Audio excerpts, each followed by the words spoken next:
Okay, so this is part 2 on how to create the links, the Open Athens links for EBSCOhost ebooks, and you will notice that if we are at the electronic collection for EBSCOhost ebooks, and we look at how we set up the proxy, we said proxy enabled no.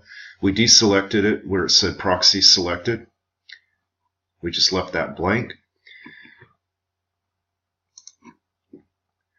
You'll notice when you go into the portfolio list, and let's do this second one, Guide to Mastery in Clinical Nursing.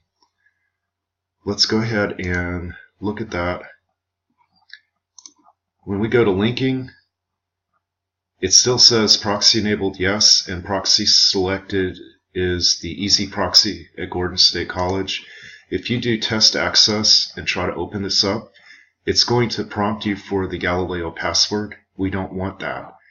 So what we want to do is go back and say proxy enabled no and deselect the easy proxy. And what I mean by that is just have it look like this, proxy selected, and then just have it be blank. We're going to go ahead and save that.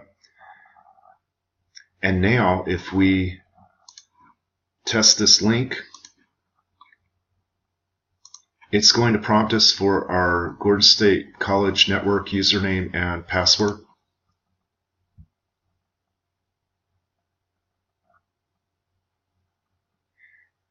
And what's interesting is I just tested this and it prompted me for that, but I guess it remembered from me entering that just a few minutes ago. So what I'm going to do is clear my my cache, and we'll open this up in Primo, and I'll show you what happens. So what we're going to do is we're not going to sign in for this one. This one we're just going to go put in the name of the book that we want as a guest. I'm going to click on the search and pull up the record. And let's open this up and test the link out. So you can see I'm not signed in. Okay, this is what should happen, and it will take you to the screen where it asks you to sign into your account first using your Gordon State Network user name and password.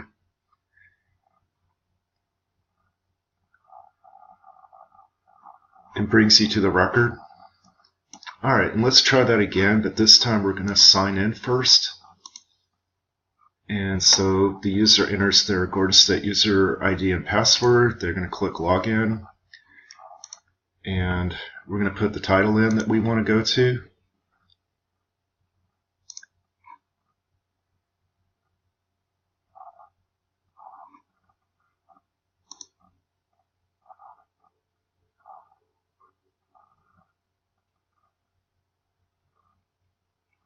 Alright, they're going to click on the link where it says full text available at EBSCO ebooks. Looks like you still get the sign into your account regardless. And then it redirects you to the resource.